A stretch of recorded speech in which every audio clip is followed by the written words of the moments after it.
na Sénégal ba pesi bango 5 ans ti 2028 na Sénégal bango ça l'élection c'est bango ça l'élection ba 5 mois oyo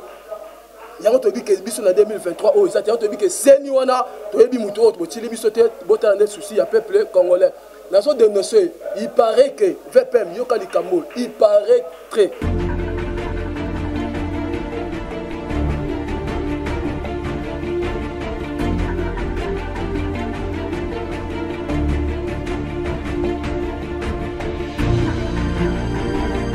politique et ça pour la politicien politique et ça pour tous les peuples congolais tous les citoyens au bafana kata mboka na biso ndepé bango bazwaka autonome ya koloba pona makabota limboka na biso yango sikote bandi ko dénoncer et peut tozali koloba vraiment la continue na likambo ya Italie ya Seni en tout cas likambo ya Seni au moni vraiment en tout cas mu kwa tombolo au fota likambo o malamu au moni kuna na parlement kuna lokola bango baza toujours la majorité na kati ya parlement kuna bango bake pona sous président Seni pona nini parce que peuple congolais azalaki déjà na batu na ye banga kocha na kati ya Seni kuna ozomona batu wana ya FCC hein donc batu oyo balingi te progressivement na kata mboka na biso bango lokola baza majorité na kata mboka na kata ya kuna parlement kuna bango baketia mutu na bango kuna rosa omoni bazo comprendre idée que na Seni kuna parce que bango parti politique na bango ba parti politique na bango bazo bouler déjà que bazo visionner déjà que na 2023 ba parti na bango politique ba PPRD ba FCC ba 2023 et que ba na susute et que tika susu ko yokana te yango moi bazo tia plutôt pas les kaka bazo président moko Seni na compte na bango mais rosa o azande ko ya maman Olive tout bien très bien bango ba ke voter muto pour la nini et ça souci à peuple congolais tout lingi so babuso ba wana le katé yango to so télémer la président obiso to yebiete est-ce que ça nani to so comprendre été a uti wa pipa kwa dawa mais to so comprendre été yango to so beta sete to le bite likambo tali Seni mukonza mboka oui c'est vrai mais bango ba voter biso peuple congolais to za ngo d'accord té to za ngo d'accord té biso to za na candidat na biso au peuple congolais pona qui c'est monsieur Christophe Ngoy ye mutu peuple congolais pona qui c'est monsieur Christophe Ngoy ne peuple congolais linga sa kuna na Seni to boy to sala sous manipuler na batu wana to fa na bango 20 ans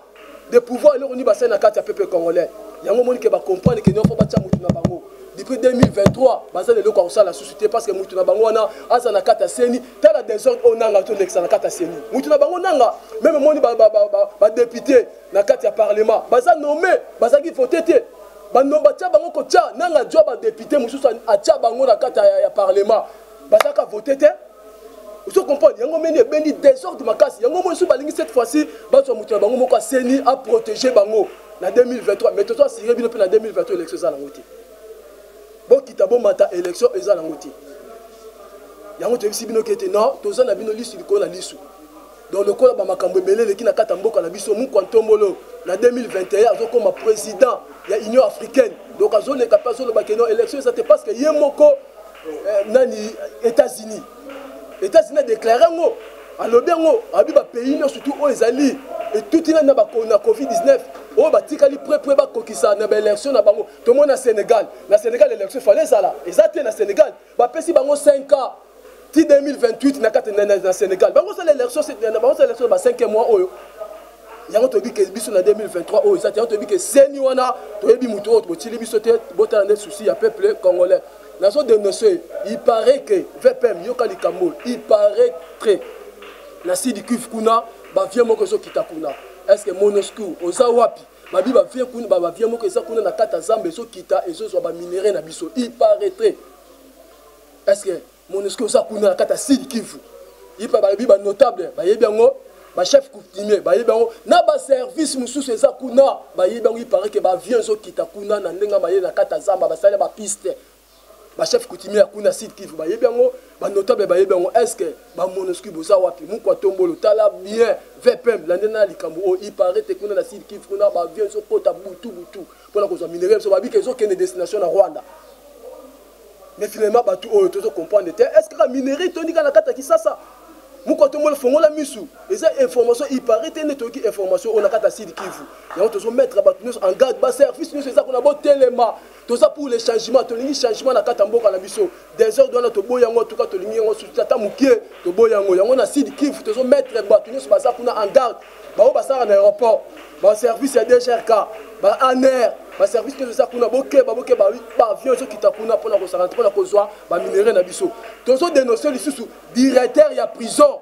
à prison balobi il faut acquitter na ba gens baza na kata prison makala kuna babi était a commis propre pour akangisa ba gens o baza na kati ya prison makala o basala kana directeur ya prison babi directeur ya prison comme ça la ba kabali moko ya kosakana te yango basengi démission plus vite que possible ya directeur à prison toloba kiango awa tolobi directeur à prison donc ils sont des criminels ala criminels au sommet de l'état ba crime so de kakuna na kata prison makala kosakana te bamakama mabe so de kakuna na kata prison makala kosakana te mais directeur à prison avant de les dossier wana directeur à prison aso il paraît peu bafongola o bafongola rapport à prison fallait si mama pas yemo directeur à prison aseda kango pa mutu mususu donc bato ba koma ba bimisi ba criminel na kata butu na prison makala ba kesa ba crime na bango biso na ngingi to kangaki deux personnes ba criminel to kangi ba uti na kata prison makala na so le bango na so dénoncer to kangi ba criminel ba uti na kata prison makala bon nana bimisa ki ba criminel wana mais directeur à prison c'est toi isa yo il passe yo responsable na kata prison kuna yango moni ba argent bakomo banga état de droit baja basa kuna bakomo banga état de droit justice baboyi yango babi que plus vite que possible directeur à prison to lingi li souté alongwa a quitter atika à prison na biso na ndenge moko ya calme CPI to bisa bino CPI ayumi na lo bato to bisa bino CPI ayumi CPI kenaki audit na yumi CPI na yumi lobinga moko na landi moko le commission ya CPI alobi ba kepe ba sali audit na kata yumi kuna ba kuti kuna ba pesi réclamation ba baza kuna be ba ba lobi do ba blessé ba za kito c'est vrai guerre mondiale ça na kata yumi kuna mescalette ba kuti même mescalette na kata zamba CPI ça kuna déjà a su audit à contrôler tout ça kuna ba bidon des morts batu ya solo bakata ki bakingo tant ba prononcer ka mukwatomolo moi mai président de la république kuna re écoute kuna babi muta zaki à base kuna baso mona lave ezaki gouverneur na biso o zaki za na biso sur place ça photo dénoncer photo loba toko bomba te bandeko na biso ba victime kuna na yumbi kuna ba msusu batikali ba veuve ba msusu ba msusu batikali ba orphelin yango moni que non CPI tant que koti kuna et sur dit en tout cas bato tozo senga fo ba kangama ba mandataire nyo surtout bazalaki na kati ya yumi kuna tozo senga plus vite possible ba kangama to ko mona ba société CPI sala musala na yo ba criminel au sommet de l'état wana o ba lingite non mboka na biso bongata na kati ya yumi kuna bokangela biso subiso bango nyo surtout botia bango na prison makala parce que personne na bango eza kuna prison makala nazo féliciter sous bandeko na ba papa na nga ya Sénat bayana nga Sénat en tout cas na comprendre ce que nous avons comme une vision ya peuple d'abord ba sénateur balobi ke bango baza ba grand responsable bango baza ndeti bato wana kuna te na comprendre ke ba boa keli bata parlement mama Chani Mabundi so kama banga ne bazo boka ba papa na biso na Sénat kuna balobi bango baza ba grand responsable bazo na vision ya Mukwantombolo bazo na pe vision ya peuple congolais ba papa Sénat mais balobi attaque sur likambo moko ya mabe na kata mboka biso ko lekate c'est que bango ba yeba donc likambo ne so mabe eza la fufu mati eza la lipe mati eza la mutasali crime boy au monde même Willy ba konga ministre enseignement azaki interpellé na Sénat kuna a défendre na ndenge pe malamu alobi pe ndenge ni koko senga c'est ça biso tongi ba motion ndenge wana tongi ba motion za na kata parlement tongi pe ba motion za na kata Sénat tant to moni mabe na kata mboka na bino ne ba parlementaire to tinda bino kuna ba député boke ne ko kata biso ba makambo sengeli pepe congolais CPA nango mais lele bino ba koma la coterie tribale assemblée nationale to comprendre mama Bundi to ebite so ba ndoko tindika yo to ebite so ba tcheke na se to ebite so ba kanga ko na kata sake mais siko la muki po bimi na kata saki na